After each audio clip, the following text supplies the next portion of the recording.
A man broke into a dry cleaner's and stole a bank manager's suit jacket. He replaced the buttons with miniature cameras. When the bank manager put on the jacket to enter the bank vault, the two thieves were able to observe what was happening inside the vault through the cameras. They then posed as police officers to gain access to the venue. Martin deliberately spilled water on the manager and took the camera while the manager was wiping it off. He then followed the manager to the gym. He placed a film on the treadmill and successfully obtained the manager's palm prints. At night, they carried out the heist. They cut through the concrete wall and drilled two small holes. They inserted two specially made bolts into the holes and pulled out the cut-out concrete block.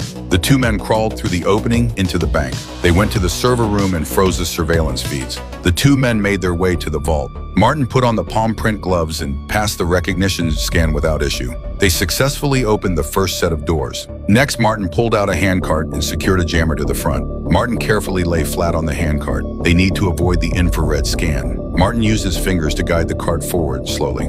30 minutes later, they finally reached the center of the corridor without incident. Martin placed the jammer in the designated spot and Case quickly flipped the switch. The infrared scanners throughout the corridor instantly went offline. Now there was only one door left. They drilled a hole in the steel door and inserted a miniature probe through it. Using the probe, they observed the alignment of the internal latches. Then they began trying different combinations on the lock. As long as the numbers were correct, the latches inside the door would snap into place one by one. In this way, the two of them cracked all the codes. They successfully opened the steel door. They looked around and spotted the wooden box inside the safe. This was what they had come to steal. Case smashed the glass of the safe and carefully removed the wooden box. But just as he turned around, Martin suddenly pulled out a gun.